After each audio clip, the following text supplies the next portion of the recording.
Good morning, सुप्रभात, खमागणी, राम राम सभी दोस्तों को। स्वागत आप सभी का राजस्थान करंट अफेयर्स के अंदर।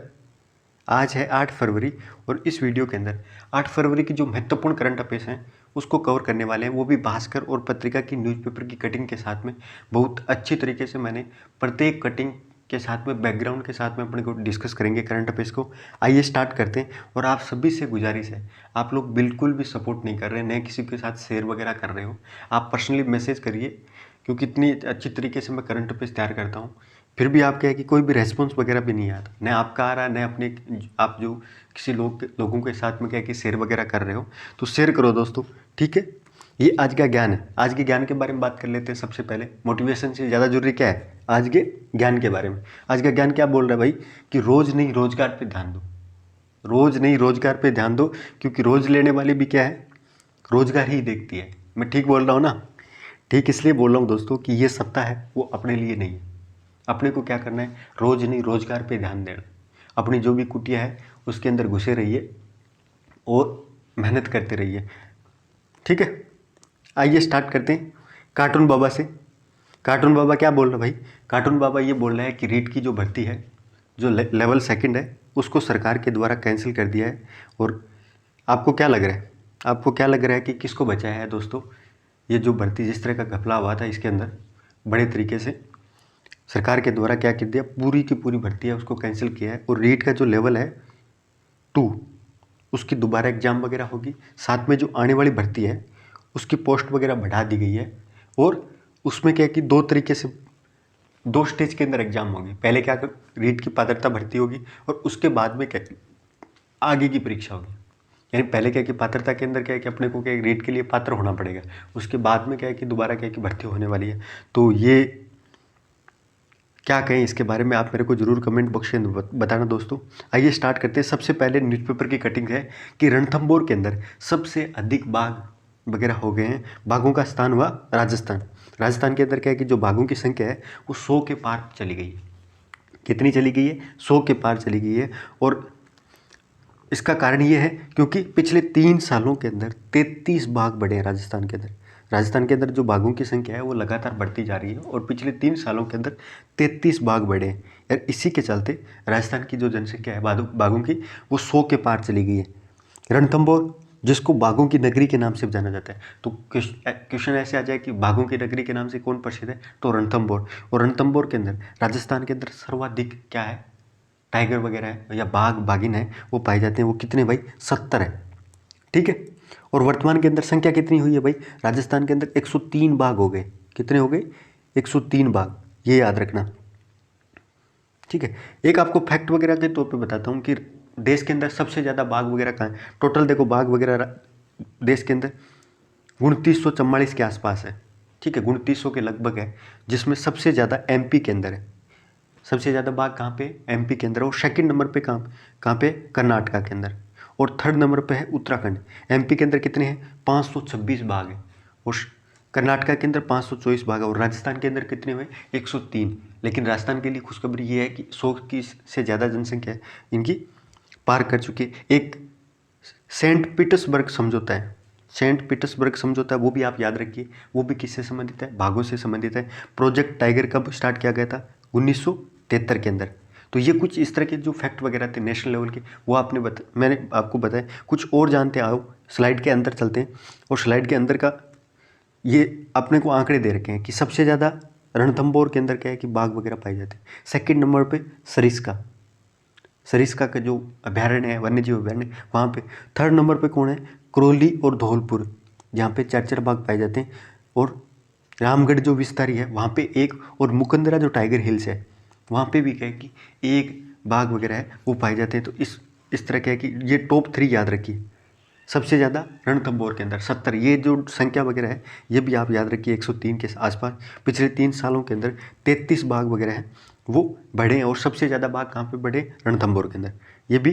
अब आपको आइए रणथंभौर राष्ट्रीय उद्यान के बारे में बात कर लेते हैं। ये उद्यान राजस्थान का प्रथम अभियान, राजस्थान का पहला नेशनल पार्क कौन सा है, रणथंभौर राष्ट्रीय उद्यान। ये सवाई माधोपुर जिले के अंदर स्थित है और लगभग 392 किलोमीटर के क्षेत्र के अंदर फैला हुआ है। कहाँ पे स्थित है, सवाई माधोपुर के अंदर, और वर्ग किलोमीटर के अंदर स्थित है। इसको 1955 के अंदर इसको सेंचुरी घोषित किया गया था, यानी अभ्यारण्य घोषित किया गया था।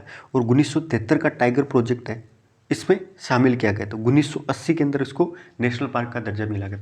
तो ये याद रखिए 1955 के अंदर रणथंभौर को अभ्यारण्य के तौर पे उसको दर्जा दिया गया था और 1980 में उसको नेशनल पार्क का दर्जा दिया गया था। वर्तमान में इसको राजीव गांधी राष्ट्रीय उद्यान के नाम से भी जाना जाता है। तो रणथंभौर राष्ट्रीय उद्यान है, उसको राजीव गांधी नेशनल पार्क है उस नाम से भी जाना जाता है। 392 किलोमीटर क्षेत्र है उसमें फैला हुआ है। इस उद्यान के अंदर एक त्रिनेत्र गणेश जी का मंदिर है। इस उद्यान के अंदर त्रिनेत्र गणेश जी है, उनका जो मंदिर है वो देश भर के अंदर प्रसिद्ध है। इस पार्क के अंदर 6 जिले हैं। कौन कौन से भाई? पदम तालाब, रामबाग, मलिक तालाब, मानसरोवर और लाहपुरा गिलाई सागर। तो ये इतना ज़्यादा इंपॉर्टेंट नहीं है। इसके उत्तर के अंदर बनास नदी और दक्षिण के अंदर चंबल नदी से घिरा हुआ पार्क है। तो नेशनल पार्क है, इसके उत्तर के अंदर कौन सी नदी है? बनास नदी, और दक्षिण के अंदर चंबल नदी है। रणथंभौर बाघ परियोजना क्षेत्र को रामगढ़ अभ्यारण्य से क्या कि जोड़ दिया गया है। इसको रामगढ़ अभ्यारण्य, और राजस्थान का सबसे पहला नेशनल पार्क है, ये भी आप याद रखोगे। दूसरा दोस्तों सरिस्का वन्य जीव अभ्यारण्य के बारे में बात करते हैं, जिसके अंदर कितने भाग है भाई? 33 भाग है, और रणथंभौर के अंदर 70। ठीक है, ये जो सरिस्का अभ्यारण्य है ये राजस्थान का दूसरी बाघ परियोजना इसी अभ्यारण्य के अंदर स्टार्ट की गई थी। राजस्थान की दूसरी बाघ परियोजना कहाँ स्टार्ट की गई है? सरिस्का वन्य जीव अभ्यारण्य के अंदर। इसको 1979 के अंदर 1979 के अंदर बाघ रिजर्व के तौर पर घोषित किया गया था, और ये 492 वर्ग किलोमीटर क्षेत्र के अंदर फैला हुआ है। कहाँ पे ये पड़ता है भाई? अलवर के अंदर पड़ता है, और इसी के अंदर काकनवाड़ी किला भी स्थित है। काकनवाड़ी किला कहाँ पे स्थित है भाई? जहाँ पे उसको औरंगजेब के द्वारा बहादुर शाह है उसको क्या है कि बंदी बना के रखा था। राजस्थान का जो काकनवाड़ी किला है वो सरिस्का वन्य जीव अभ्यारण्य के अंतर्गत है, याद रखना दोस्तों। ठीक है, इसको 1982 के अंदर राष्ट्रीय उद्यान घोषित किया गया था। 1980 के अंदर नेशनल पार्क किसको घोषित किया गया? रणथंभौर को। 1982 के अंदर सरिस्का वन्य जीव अभ्यारण्य है उसको नेशनल पार्क के रूप में घोषित किया गया था। इसका क्षेत्र रणथंभौर की तुलना के अंदर ज़्यादा है। मुकुंदरा हिल्स राष्ट्रीय उद्यान के बारे में बात कर लेते हैं। ये जहाँ पे बाघ वगैरह कितने भाई? एक है। पॉपुलेशन कितनी है? मुकुंदरा हिल्स को 2013 के अंदर टाइगर रिजर्व घोषित किया गया था, यानी 2013 के अंदर मुकुंदरा हिल्स को टाइगर रिजर्व के रूप में घोषित किया गया था। इस मुकुंदरा हिल्स के अंदर कौन कौन से भाई? एक तो क्या मुकुंदरा नेशनल पार्क है जो टाइगर रिजर्व है, उसके अंदर मुकुंदरा नेशनल पार्क, एक दरा अभ्यारण्य और एक जवाहर सागर और चंबल घड़ियाल अभ्यारण्य के कुछ भाग भी क्या है कि मुकुंदरा हिल्स जो टाइगर रिजर्व है उसके अंदर ये सारे के सारे शामिल है। याद रखना कौन कौन से?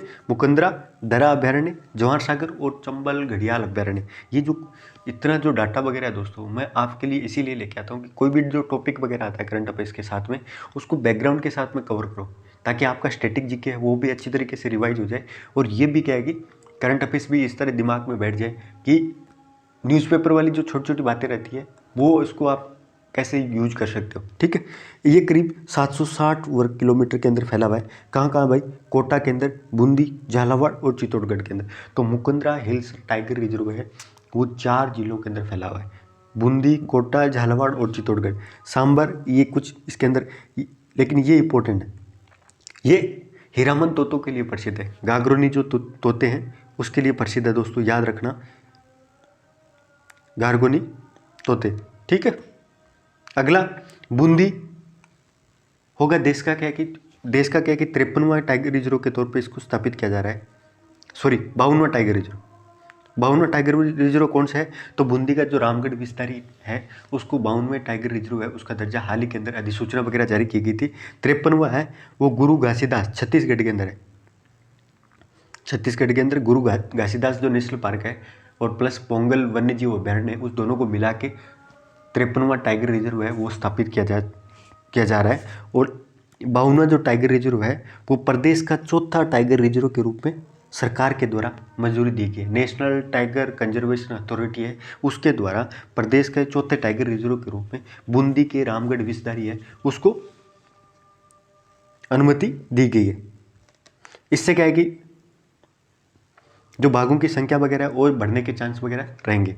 अब देखो फन फैक्ट के बारे में बात कर लेते हैं। ये क्या है कि लबों पे आखिरी आई बिल की बात। ये सांप हैं जो मुख्य सचिव सांप हैं, जिनका नाम है निरंजन आर्य साहब, जो हाल ही के अंदर क्या हुआ था, मुख्य सचिव के पद से क्या कि रिटायरमेंट लिए थे।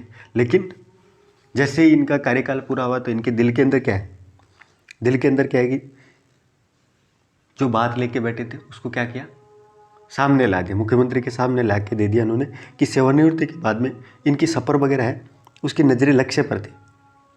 दुनिया के अंदर चंद लोग ही ऐसे होते हैं जो सेवा काल पूरा करने के बाद में भी अपनी क्या है मंजिल ढूंढते रहते हैं। जिस तरह का जुनून वगैरह सचिव साहब को है उसकी तो आप बात ही क्या कर सकते हो। देखो आप क्या है कि सेवानिवृत्ति के बाद में भी अगले उन्होंने क्या कि अपनी नई मंजिल ढूंढ ली। और मुख्यमंत्री साहब को क्या बोला, यदि मुख्यमंत्री साहब चाहते हैं तो मैं राजनीति के अंदर भी आ जाऊँ, क्या आ जाऊँगा, क्या राजनीति के अंदर आ जाऊँगा।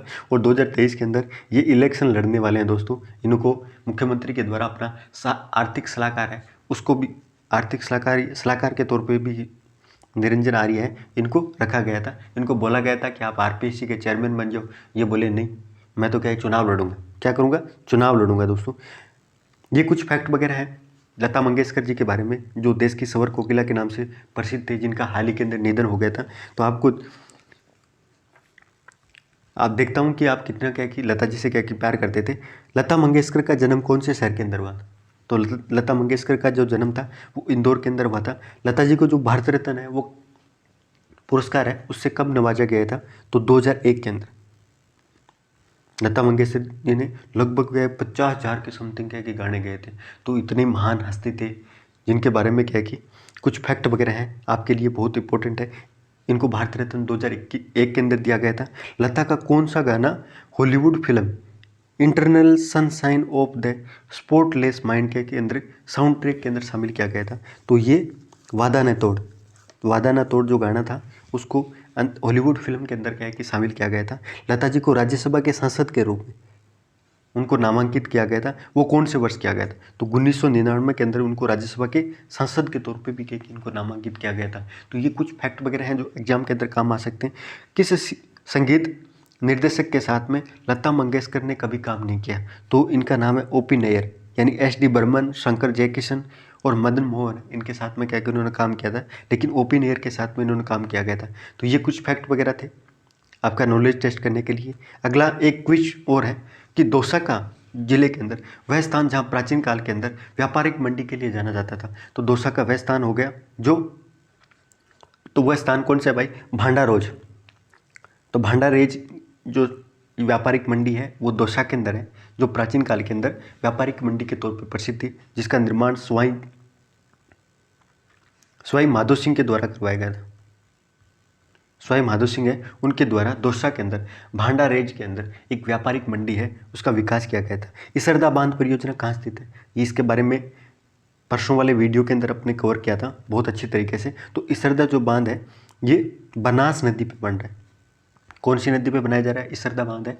कहाँ बनाया जा रहा है, सवाई माधोपुर की एक गांव के अंदर इसरदा गांव है, वहाँ पे इसरदा बांध परियोजना स्थापित की जा रही है। जो बनास नदी का जो सरप्लस पानी यानी बिसलपुर बांध है उसमें क्या कि एक्स्ट्रा पानी वगैरह ओवरफ्लो है उसको रोकने के लिए बनास नदी पे इसरदा बांध है उसका निर्माण किया जा रहा है। नेक्स्ट दोस्तों, एक बटन से क्या किया जाएगा, जो राणा प्रताप सागर है और गांधी सागर है वो दोनों के इनके जो गेट वगैरह हैं वो एक बटन के माध्यम से खुल जाएंगे। एक तरह का रकबा सिस्टम अभी स्टार्ट किया गया है। ऑटोमेशन एक स्वचालित स्काडा सिस्टम है, उसके लिए सरकार के द्वारा 5 करोड़ रुपए की राशि वगैरह है उसको स्वीकृत वगैरह किया गया है। लेकिन टेंडर के अंदर 1 रुपये निकला है। देखो क्या चल रहा है, एक तरह का कि राणा प्रताप सागर और जो जवाहर सागर है उसके जो गेट वगैरह रहते हैं उनको ऑन ऑफ करने के लिए एक स्काडा सिस्टम है वो विकसित किया जाएगा, ताकि क्या है कि स्वचालित रूप से इनका गेट वगैरह है उसको स्वचालित रूप से नियंत्रण किया जा सके। और इसके लिए टेंडर वगैरह सरकार के द्वारा जारी किया गया था 5 करोड़ के आसपास इसका बजट वगैरह रखा गया था। लेकिन टेंडर क्या निकला है, 1 रुपये टेंडर वगैरह वो निकला है। अब आपको राणा प्रताप सागर के बारे में बात करते हैं। राणा प्रताप सागर बांध है वो राजस्थान के अंदर चुलिया जलप्रपात के पास में बना हुआ है। चुलिया जलप्रपात है वो कौन सी नदी पे भाई, चंबल नदी पे। और राणा प्रताप सागर भी कौन सी नदी पे, चंबल नदी पे। इस बांध की ऊंचाई कितनी है, 54 मीटर। ठीक है, ये बांध गांधी सागर बांध से 48 किलोमीटर नीचे चुलिया प्रपात है उसके निकट है। और चुलिया जलप्रपात है वो कहाँ पे है? भैंसरोडगढ़, चित्तौड़गढ़ के क्या है कि जो भैंसरोडगढ़ है, जहाँ से क्या है कि चंबल नदी क्या है कि एंटर करती है, इसी इसी तहसील से राजस्थान के अंदर चंबल नदी है वो एंटर करती है दोस्तों, याद रखना। और इसी पे एक चुलिया जलप्रपात बना हुआ है, वहाँ पे राणा प्रताप सागर बांध है जो 54 मीटर ऊंचा है। राणा प्रताप सागर बांध है वो काफ़ी बड़ा है, राजस्थान के अंदर सबसे अधिक क्षमता वाला और सबसे लंबा बांध है। तो राजस्थान का सबसे अधिक क्षमता वाला और सबसे अधिक क्या है कि लंबा बांध कौन सा है? तो राणा प्रताप सागर दोस्तों, आप याद रखोगे। जो कहाँ पे स्थित है भाई? ये चित्तौड़गढ़ के अंदर स्थित है। यहाँ पे 43 मेगावाट की 4 विद्युत इकाइयाँ वगैरह भी लगी हुई है। क्या लगी हुई है? ये भी याद रखो। नेक्स्ट दोस्तों, भानु सप्तमी के बारे में बात करते हैं। भानु सप्तमी भगवान सूर्य की पूजा का दिन रहता है दोस्तों। भानु सप्तमी जो उत्सव है वो जयपुर के अंदर प्राचीन काल से क्या है कि मनाया जा रहा है, जो भगवान सूर्य की पूजा की जाती है। और जयपुर की जो गलता पहाड़ी है उस पर स्वाई जय सिंह के समय राव करपाराम के द्वारा एक सूर्य मंदिर का निर्माण किया गया था। अष्ट धातु से निर्मित सूर्य मंदिर है। और उन सूर्य मंदिर की जो सूर्य भगवान है उसकी पत्नी जो संध्या है उनकी मूर्तियां वगैरह स्थापित की गई। तो ये आप याद रखो कि जयपुर की गलता पहाड़ी पे स्वाई जय सिंह के समय राव करपाराम के द्वारा सूर्य मंदिर का निर्माण किया गया था। और उसके साथ में उनकी पत्नी संध्या भी है, ठीक है। और इसीलिए क्या है कि भानु सप्तमी है वो मनाई जाती है, भानु सूर्य सप्तमी, ठीक है, ये याद रखोगे।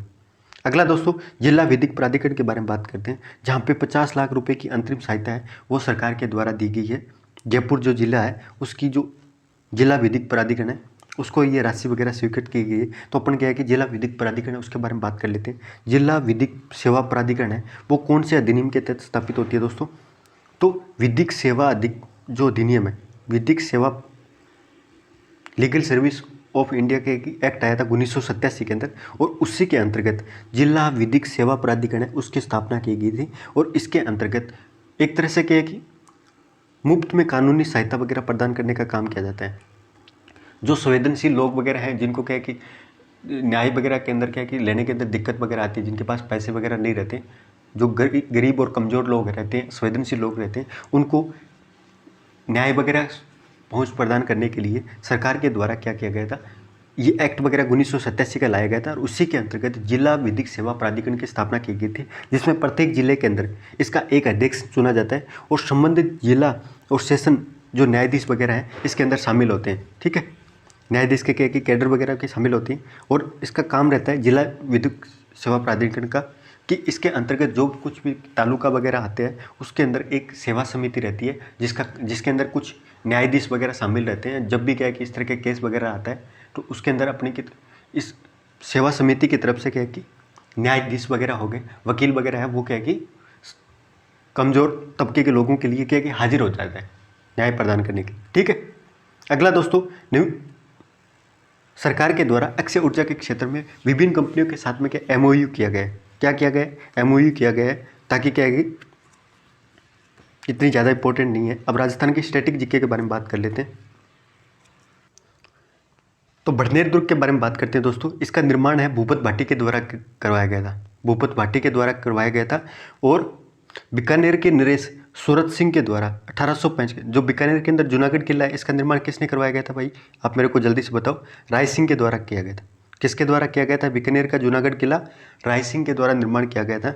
और बीकानेर के नरेश सूरत सिंह के द्वारा 1805 में मंगलवार के दिन इस किले को जीत के इसका नाम हनुमानगढ़ किला रखा गया था। तो भटनेर का दुर्ग है उसको हनुमानगढ़ के किले के नाम से भी जाना जाता है। क्यों जाना जाता है? क्योंकि बालाजी के बार के दिन क्या है कि इस किले पे फतह वगैरह हासिल की गई थी। इस किले को उत्तरी सीमा के प्रहरी के तौर पे भी जाना जाता है। तो भटनेर दुर्ग है उसको उत्तरी सीमा के प्रहरी के तौर पे भी जाना जाता है। और तैमूर शासक थे, उन्होंने अपनी आत्मकथा के अंदर लिखा था कि मैंने इतना मजबूत और सुरक्षित किला पूरे हिंदुस्तान के अंदर नहीं देखा। तो तैमूर ने ये बात है वो किसके लिए बोली है? भटनेर दुर्ग के बारे में। अगला दोस्तों, तारागढ़ दुर्ग है जिसका निर्माण किसने करवाया था? अजय पाल चौहान के द्वारा। तो अजय पाल चौहान के द्वारा तारागढ़ क्या की दुर्ग का निर्माण किया गया था। इसको गढ़बिडली दुर्ग के नाम से भी जाना जाता है। और राजस्थान का जिब्राल्टर भी, गढ़बिटली इसलिए कहा जाता है क्योंकि तारागढ़ दुर्ग अजमेर के अंदर गढ़बिटली पहाड़ी पे स्थित है, इसीलिए इसका नाम है वो गढ़बिटली के नाम से भी जाना जाता है। इसको राजस्थान के जिब्राल्टर के नाम से भी प्रसिद्ध है, तो ये भी आप फैक्ट है तो वो याद रखोगे। यहाँ पे मीरा साहब की दरगाह है। किसकी दरगाह है दोस्तों? मीरा साहब की दरगाह। वो कहाँ पे स्थित है? वो तारागढ़ दुर्ग के अंदर। यहाँ पे दारा सिको है, उसने भी क्या कि आश्रय वगैरह यहाँ पे तारागढ़ दुर्ग के अंदर रहा था। और तारागढ़ का नाम है वो पृथ्वीराज सिसोदिया ने अपनी पत्नी ताराबाई के नाम पे रखा था। ठीक है, तो ये भी आप याद रखोगे। तारागढ़ क्यों, ये तारागढ़ दुर्ग कहाँ पे भी है भाई? ये बूंदी के अंदर भी है। तो तारागढ़ नाम है वो पृथ्वीराज सिसोदिया ने अपनी पत्नी के नाम पे कह के रखा गया था। नेक्स्ट दोस्तों, मेहरानगढ़ दुर्ग के बारे में बात करते हैं। ये 3 दुर्गों के बारे में बात करेंगे स्टैटिक जीके के तौर पे। तो आप देख सकते हो कि मैं कितना करंट अफेयर्स आपके लिए लेके आता हूँ। मेहरानगढ़ दुर्ग है वो चिड़िया टूंक की पहाड़ी पे स्थित है। कौन सी पहाड़ी पे स्थित है? जोधपुर के अंदर चिड़िया टूंक पहाड़ी पे स्थित है। मेहरानगढ़ का निर्माण राव जोधा के द्वारा 1459 के अंदर करवाया गया था, 1459 के अंदर। और इसी दुर्ग को मयूर ध्वज और गढ़ चिंतामणि के नाम से भी जाना जाता है। तो मेहरानगढ़ दुर्ग है उसको मयूर ध्वज और गढ़ चिंतामणि के नाम से भी जाना जाता है। लॉर्ड किपलिंग ने ये कहा था कि ये इस जो दुर्ग है इसका निर्माण देवताओं या परियों ने किया था। इतना सुंदर स्थापत्य कला के साथ में इस दुर्ग का निर्माण किया गया था, ताकि कि तब क्या है कि लॉर्ड किपलिंग क्या नाम है इसका, किपलिंग, ये भी इसने क्या कि इस दुर्ग की तारीफ की थी। इस दुर्ग के अंदर चामुंडा माता का प्रसिद्ध मंदिर भी स्थित है। तो मेहरानगढ़ दुर्ग है उसमें चामुंडा माता का मंदिर स्थित है। जयपोल, लोहपोल ये इसके इस तरह के प्रवेश द्वार है। तो आप ये कुछ फैक्ट वगैरह थे।